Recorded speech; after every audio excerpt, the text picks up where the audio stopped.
Rattleballs. What can you say about a title like that? Rattleballs. I'm not going to forget that title. It actually makes me think of like an 80s cartoon. Rattleball? It sounds like a game at like Chuck E. Cheese. Yeah, I can see that too. You know, I'm thinking like Street Sharks and Biker Mice from Mars and stuff like that. It's like Rattleballs. Yeah, just No, Ninja Rattleballs who like pizza. Because that was a lot of that. No, Robo Ninja Rattleballs who like pizza. Anyway, in this episode, eggs. Okay. We'll make eggs the new pizza. I like this. It'll catch on. So this is an episode where Finn is once again obsessed with not necessarily bubblegum, just like the old days of, serving and just doing something, because obviously he's still not over Flame Princess, so he's kind of just hanging out around her a little too obsessively, doing everything for her, so he goes away and he's in this junkyard where he comes across Rattleballs, who is a upside down gumball machine and used to be one of the guards for Princess Bubblegum, but they were too good at what they did, so they almost got destroyed, except for him. He got free will and has become not a pacifist, but not as violent. And he's the ultimate sword master, at least he's really good at it.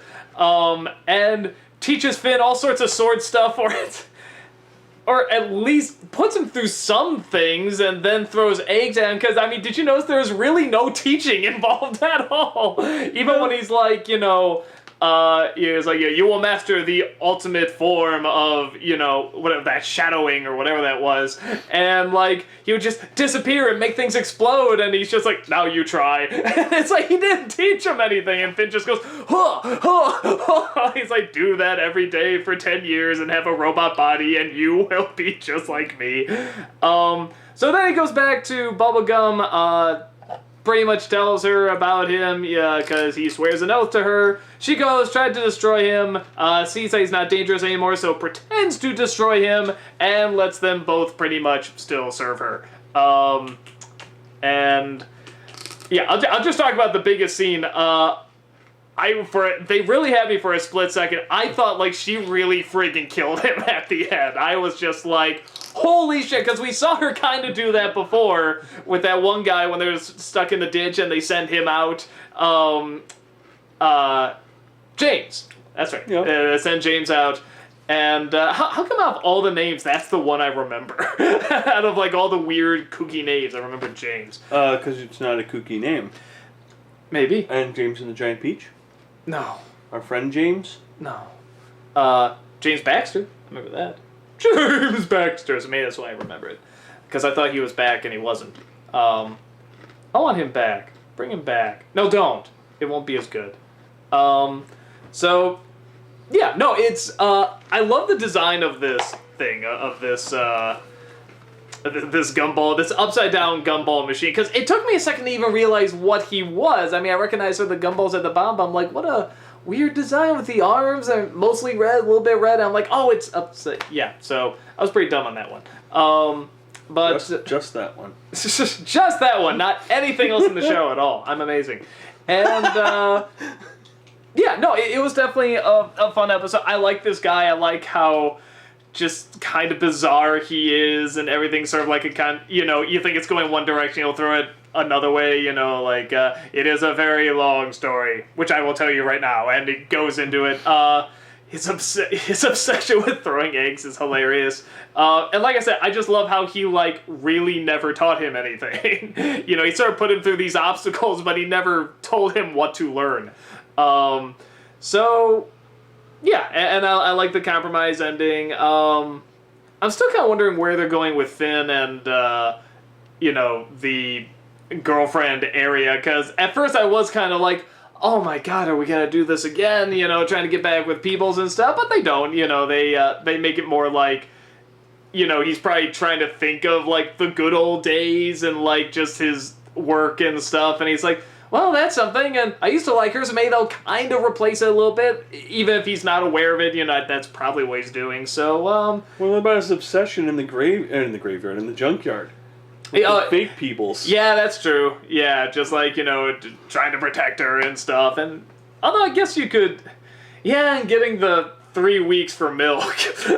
Would he milk a minx? Was that? Yeah. Which was a great cut, because it's like, well, first of all, it's great where it's like, when she says, I'm out of milk, he's going to say, I'm going to get you milk. And I love him running like this the whole time. But then the cut to 3 weeks later, I mean, that's just a great, that's a great edit. And he's going to have like this kooky story when he comes back. And I love how the milk is only like that big, too. It's not even much milk.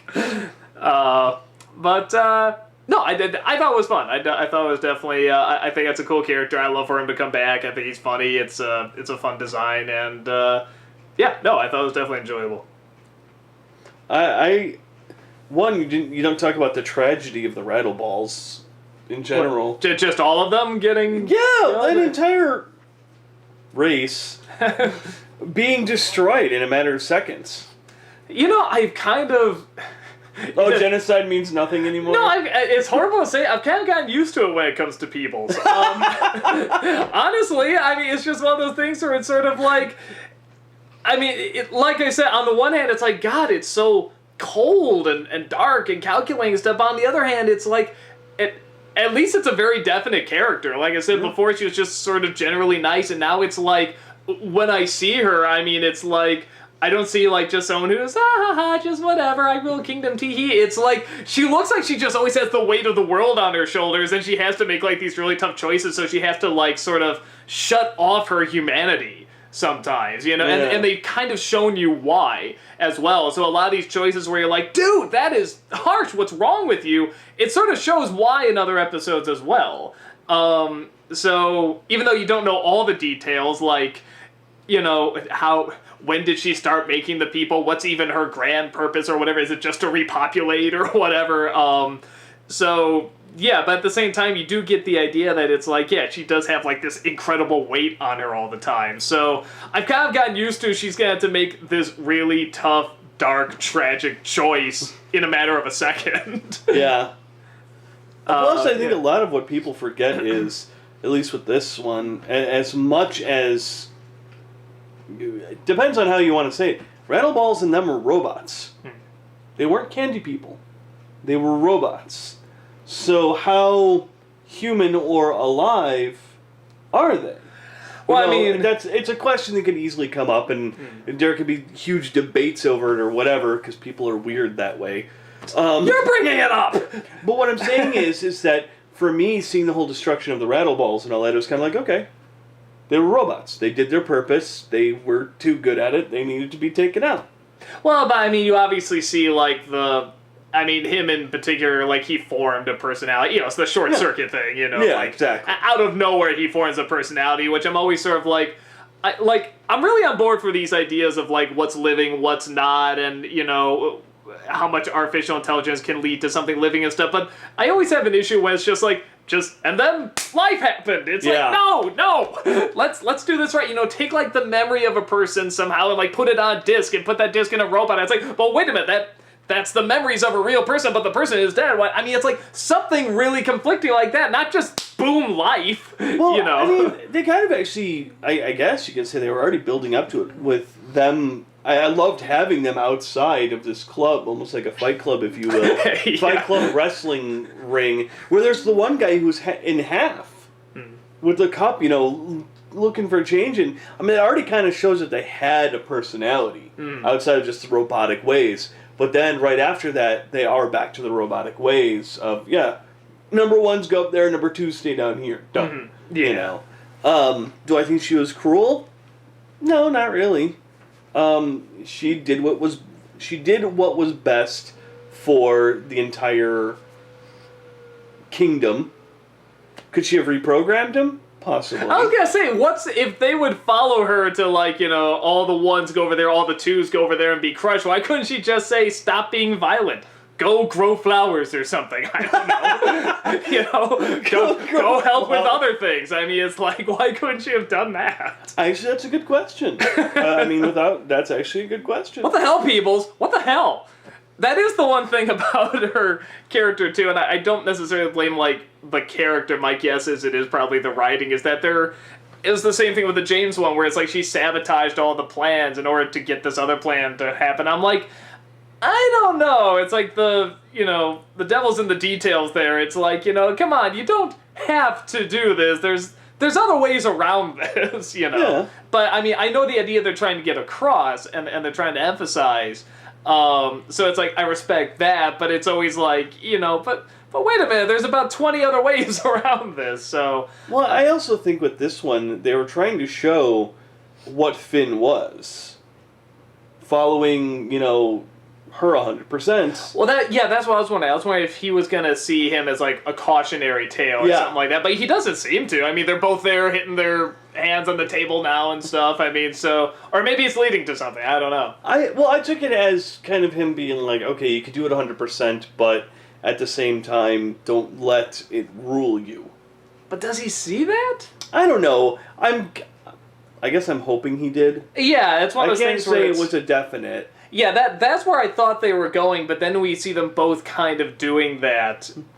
I don't know. It didn't seem like he, nothing sort of sunk in there. So I don't know. I mean, I still like it. I think a lot of things with this show, like I said, it's probably not a show where you should focus on the details, really. I mean, even though they have all these little nice touches and continuity and stuff, it's like, there's a million times Jay could have turned into whatever and gotten out. I mean, there's like a lot of the characters' powers are like, come on, they could have done this, they could have done that. But I don't think that's the focus of the show. I think it's more the broad ideas and stuff. But they still drive me nuts. I think, by the way, the whole training montage, I think it was mocking most montages. Where it's, he's doing all of this stuff, and it was one day. Look at most movies where it's training montages that supposedly take place over, like, a weekend. Like, Rocky is training for a boxing match that's, like, 2 weeks away. And somehow, in 2 weeks, he becomes super strong and super, like, full of endurance and all. It's one of those kind of things, like, no, that's kind of bullshit. Yeah, well, that's always like like, I think South Park did that too. It's like, what we need is a sports montage. And, like, just, don't you know, you just put a bunch of images and music and suddenly you're ready. It only takes, like, 5 minutes. And that's kind of what it is, And I think that's what this was. We're going to have him doing these absurdly stupid things that for some reason would somehow teach him, but we're not going to give any explanation why. Well, and because honestly, like, rewatch the Rocky montages. What are they doing? They're running. They're boxing things. But they're not saying, what is this actually doing? Okay, him doing this, it's to what? Strengthen your arm? Give you, what, more dexterity when you punch? What exactly is it That's for? something I liked a little bit in, I kind of liked in $1 Million Baby, is that they, you did see him actually teaching her, no, when you hit the bag, you have to do like this. This gives more force here, the knuckles here, that's going to make it harder. But, it's like, he's actually showing, the strategy behind it. But yeah, in the Rocky movies, it's like, hit it harder. I didn't think you were supposed to hit with your knuckles. I pulled that out of my ass. I can't remember what. Because that was with the flat of your hand. I pulled that out of my ass. I have no idea what he said. I just know he said something. I never saw it. I saw $100, baby. That was a great episode. It's Always Sunny in Philadelphia. Great show. That's a great title of the episode. That is a great show, by the way. You should check it out. But no, so the montage, that's what I kind of took it as. It was poking fun at all the other training montages out there. And then he's just like, oh yeah, you'll be this way if you keep doing this every day for 10 years and get a robot. It's like, yeah, that's kind of what it is. Yeah, and what I like is that, like I said, I don't think he's actually gotten anything out of that. He didn't appear better at all, and he didn't teach him a thing. What about now? Again. Yeah, which I find really funny, though, considering last episode he was just like, pfft, and he was like awesome. Now all of a sudden he's kind of like, eh. Well, I think it's probably one of those things like compared to him, Rattleballs. He's probably better. Rattleballs? You know what he was called? Oh my God! You already forgot his name. I already forgot. I remember James. Rattleballs. Rumbleballs. Something with an R that has 2 syllables followed by balls. I can't. It's not that funny. Yeah, it is. We were just saying his name like 2 minutes ago. Well, I remember James. That's what's most important. Rumbleballs. So, any final thoughts about, rapping balls? That's it. Now it's not funny. Because now I know you're just, coming up with this stuff just to, be funny. Well, Rumble balls, you were just, unless it's all completely part off. of my plan to make it look like I made up Rumble. You're right, I'm talking about my ass. And I have no idea what the strategy $1 Million Baby was either. It didn't, didn't, she, get beaten up or something by a bunch of thugs and then... That's Karate Kid! Oh. Wasn't she beaten up and cried? That's the next Karate Kid! That Karate Kid Part 4. Yeah, no, there is. Yeah. It's awful. So was Part 3. Oh, wait, so was Part 2. Oh, wait, so was Part 1. Except for his Halloween costume. That wasn't awesome. I did like his costume. I like the first film, by the way. Go after him. What was so good about Karate Kid? Oh, he's gone. Sweet. No, I can still see your butt. Move it. That's a bit better, I guess. Rumble balls!